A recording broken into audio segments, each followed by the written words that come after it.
Mi nombre es Gis Andrade y yo les voy a hablar sobre la arteria carótida externa. Primeramente, para poder hablar sobre la arteria carótida externa, vamos a tener que hablar de las arterias carótidas comunes o arterias primitivas. Estas van a ser dos, la arteria carótida común derecha y la arteria carótida común izquierda. Ambas arterias van a tener nacimientos u orígenes diferentes. La arteria carótida común derecha van a ser del tronco brachiocefálico del callado aórtico, mientras que la arteria carótida común izquierda van a ser directamente del callado aórtico. Sabiendo esto, vamos a tener que la arteria carótida externa se extiende desde la bifurcación de la arteria carótida común hasta 4 o 5 centímetros superiormente al ángulo de la mandíbula, pues aquí donde va a dar a la arteria carótida externa, como ya lo mencioné, y esta carótida externa va a seguir ascendiendo y va a dar a sus ramos terminales, que son la arteria temporal superficial y la arteria maxilar. Bien, ahora les voy a hablar sobre la dirección de la arteria carótida externa. Desde su origen, esta arteria carótida externa, que al principio es anterior y medial a la arteria carótida interna, va a ascender verticalmente a lo largo de 1 o 2 centímetros, seguidamente sigue ascendiendo un poco lateralmente y cruza con la cara anterior de la arteria carótida interna. Por último, se endereza y asciende hasta su terminación, donde va a dar obviamente a las ramas colaterales. Primeramente se sitúa en el cuello y luego a la cabeza. En esta imagen la podemos observar mucho mejor. Bien, ahora les voy a hablar sobre las relaciones de la arteria carótida externa. Van a ser dos, una porción cervical y una porción cefálica. Ahora les voy a hablar sobre la porción cervical. En la porción cervical tenemos que la arteria carótida externa se va a relacionar anteriormente con el músculo esternocleidomastoideo y con la lámina superficial de la fascia cervical que lo recubre. Luego con el nervio hipogloso y el tronco venoso tirolingofacial que lo van a cruzar. Posteriormente, la arteria carótida interna y medialmente la faringe. Ahora les voy a hablar de su porción cefálica.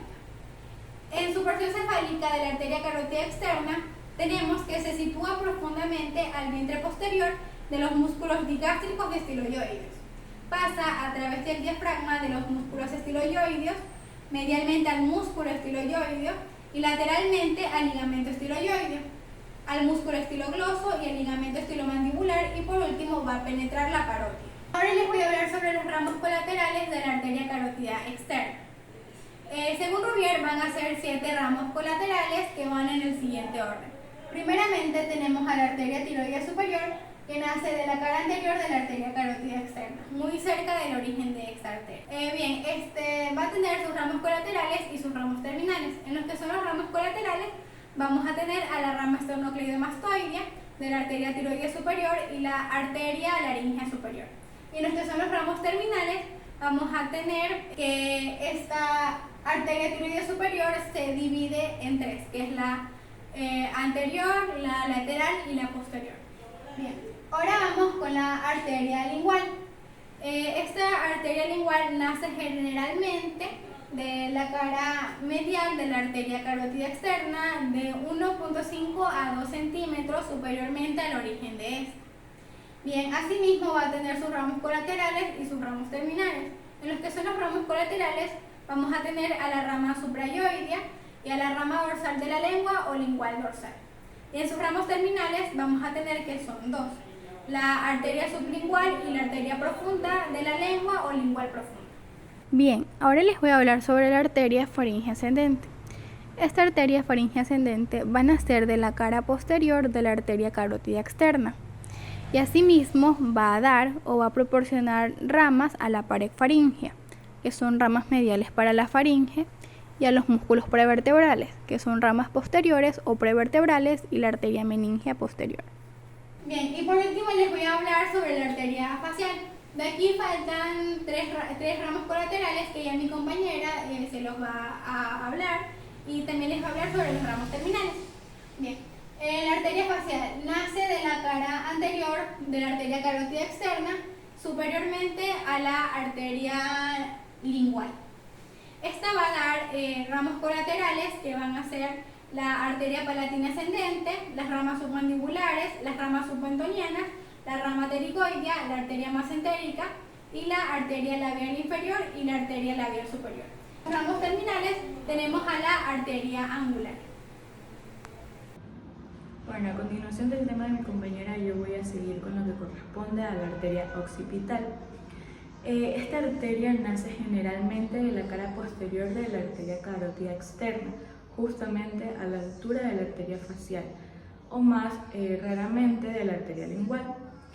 Esta arteria occipital, como podemos ver, se va a dirigir superior, posterior y un poco lateralmente y va a cruzar la cara anterior de la vena yugular interna. De igual forma, esta va a ascender posteriormente al intersticio estilodigástrico y justamente también al vientre posterior del músculo digástrico. Esto de aquí va a suceder a lo largo de todo el borde medial de este músculo. Esta arteria occipital se va a dirigir seguidamente en sentido medial y se va a deslizar sobre el músculo occipital, justamente a la profundidad de los músculos tanto longuísimo de la cabeza y el músculo esplénico. Esto de aquí va a suceder hasta el borde medial de este último, donde podemos ver que se van a dividir en dos ramas terminales, una lateral y una medial. En cuanto a sus ramas colaterales, tenemos que la arteria occipital da ramas musculares, entre las cuales se encuentra una rama esternocleidomastoidea y una rama descendente que va a corresponder a lo que es la arteria cervical posterior. Este de aquí va a descender por la nuca entre los músculos esplenios y el semiespinoso de la cabeza.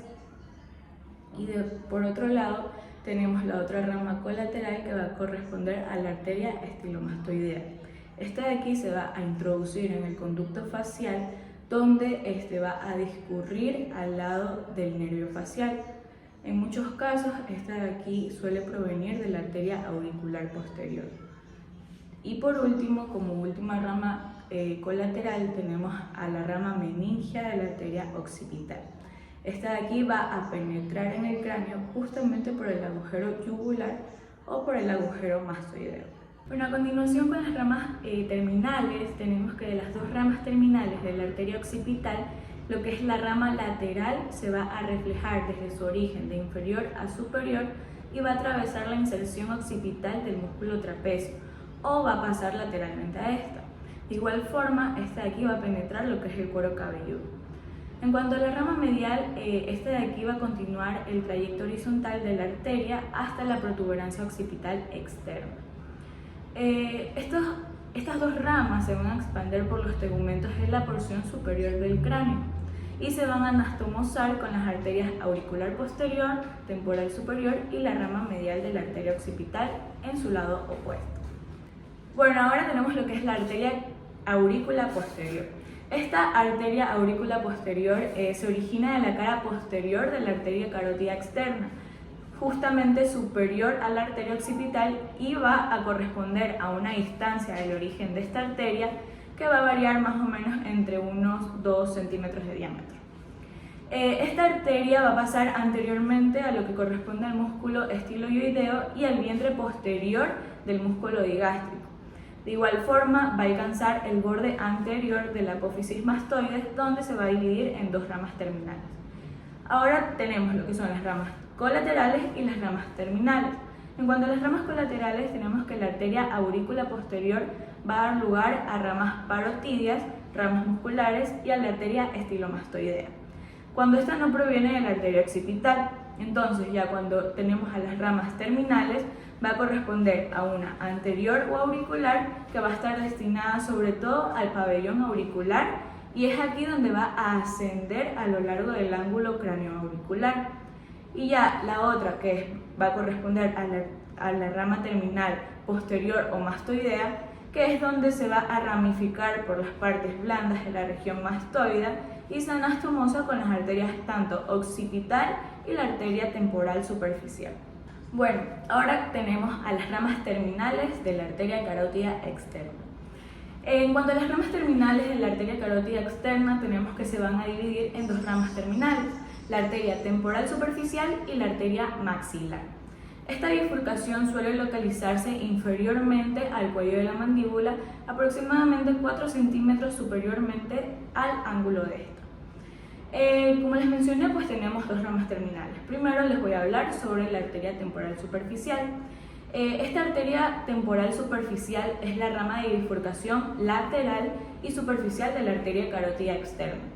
Esta de aquí se va a dirigir superior y un poco lateralmente. En un principio, esta se halla en lo que es el espesor de la glándula parotidia y después la arteria se va a desprender de la glándula y se hace ya un tanto superficial a la altura de una línea trazada desde lo que corresponde el borde superior del conducto auditivo externo.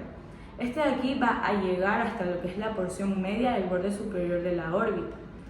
A continuación, la arteria asciende por lo que es la región temporal y se divide en dos ramas terminales entre 2 a 3 centímetros superiormente al arco cigomático. Entre las ramas colaterales de esta tenemos que la arteria temporal superficial va a presentar numerosas ramas colaterales destinadas a la parótida, al músculo macetero de igual forma y también a la articulación temporomandibular y al pabellón auricular, así como 3 ramas colaterales que merecen describirse aparte. Entre estas tenemos la arteria transversa de la cara o facial transversa. Esta de aquí va a nacer en el cuello de la mandíbula y se va a dirigir en sentido anterior inferiormente al arco cigomático y va a terminar en lo que es la mejilla. Por otro lado tenemos a la arteria cigomático orbitaria. Esta de aquí va a nacer en el arco cigomático y se dirige en sentido anterior superiormente al arco y va a terminar justamente en la porción lateral del músculo orbicular del ojo, donde aquí se va a anastomosar con la arteria palpebral superior. Y ya por último tenemos a la arteria temporal media. Esta arteria temporal media es inconstante y es una rama que va a nacer un poco superiormente o al mismo nivel que el arco cigomático. Esta de aquí alcanza lo que es el músculo temporal a través de la fascia temporal. Y por último tenemos a las ramas terminales de esta arteria temporal superficial. Estas ramas terminales básicamente son la anterior o frontal, que se va a dirigir superior y anteriormente, mientras que la posterior o parietal lo hace directamente en sentido superior. Estas ambas ramas terminales son flexuosas y se ramifican en los que son los tegumentos de la porción lateral del cráneo y se van a anastomosar también por una parte entre ellas y por otra con la arteria frontal anteriormente y con las arterias auriculares posterior y occipital posteriormente. Ahora, en cuanto a la siguiente rama terminal, tenemos a la arteria maxilar, como les había mencionado anteriormente. Esta arteria maxilar en sí es una rama de bifurcación medial o profunda de la arteria carótida externa. Esta arteria maxilar se va a extender a través de la fosa infratemporal hasta lo que es el agujero esfenopalatino. Desde su origen, la arteria maxilar, muy flexuosa en todo su trayecto, se va a dirigir primero en sentido superior y anterior y va a penetrar en la fosa infratemporal, pasando así por lo que es el ojal retrocondilio. Esta de aquí, en su primera parte del trayecto, se aplica sobre lo que es la cara medial del cuello de la mandíbula y del músculo pterigoideo lateral. Esta arteria se va a dirigir seguidamente hacia el trasfondo de la fosa infratemporal. Cuando la arteria ya llega a lo que son las proximidades de la entrada del trasfondo, va a describir lo que es una curva cuya convexidad anterior se apoya en la porción superior de la tuberosidad del maxilar. Seguidamente entra en el trasfondo de la fosa infratemporal y va a pasar inferiormente al nervio maxilar y alcanza lo que es el agujero esfenopalatino. Y es aquí donde está aquí se va a adoptar el nombre de la arteria esfenopalatina, que les voy a explicar ya al final. En cuanto a las ramas colaterales de esta, tenemos que la arteria maxilar va a proporcionar 14 ramas colaterales. Estas ramas pueden dividirse en 4 grupos, que son el grupo 1, que va a ser las que nacen mediales al músculo pterigoideo lateral, grupo 2, que son las que nacen inferiores al músculo cuando la arteria maxilar rodea su borde inferior, el grupo 3, que son las que se originan de la arteria maxilar laterales al músculo, y finalmente el grupo 4, que son las que tienen su origen en el trasfondo. Bueno, en cuanto al primer grupo tenemos tenemos a la arteria timpánica anterior que se va a dirigir superior y posteriormente y penetra por la fisura petrotimpánica justamente en la cavidad timpánica donde se ramifica. Como segunda arteria tenemos a la arteria meningia media, que esta va a ser voluminosa y va a ascender en sentido vertical medialmente al músculo pterigoideo lateral. Esta de aquí va a atravesar un bucle formado por lo que es el nervio auriculotemporal y va a penetrar lo que es justamente en el cráneo por el agujero espinoso. Como tercera rama tenemos a la rama meningia accesoria, que hay que tener en cuenta que esta rama va a ser inconstante y va a ascender verticalmente y de igual forma va a penetrar en el cráneo justamente por el agujero oval.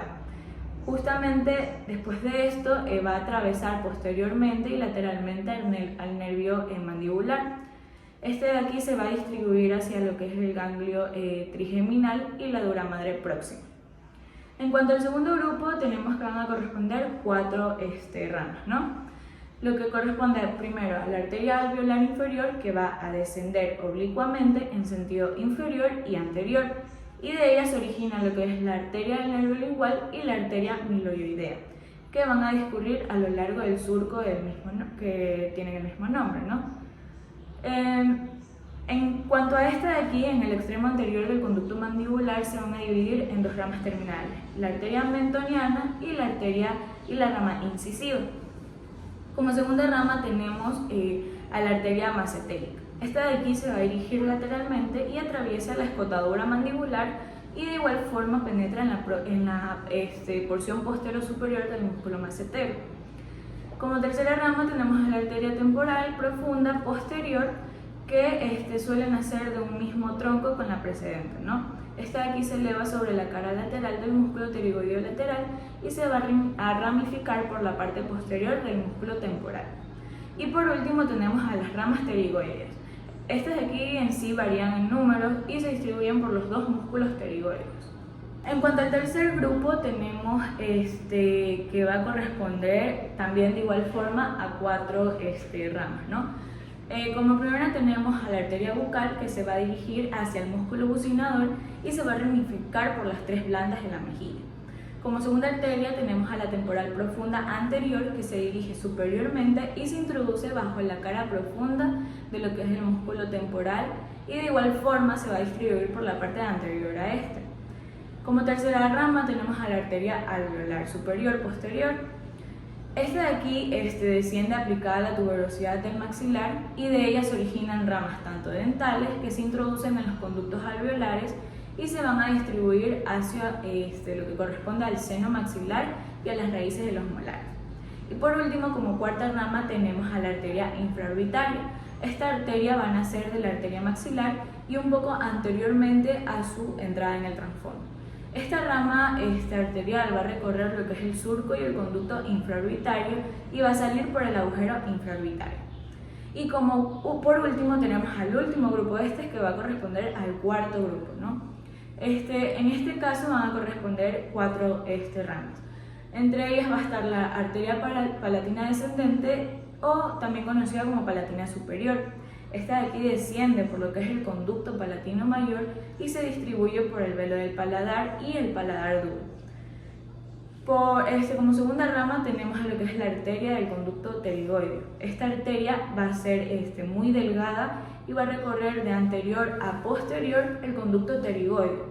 Y es aquí donde se va a distribuir por la mucosa de la bóveda de la faringe. Y como por última rama tenemos a la arteria pterigopalatina. Esta de aquí también va a ser de igual forma muy delgada y se va a dirigir hacia lo que es la mucosa de la bóveda de la faringe, por lo que es un conducto denominado el conducto palatovaginal. Y ya por último, como les mencioné, esta había también una rama terminal que correspondía a la arteria esfenopalatina.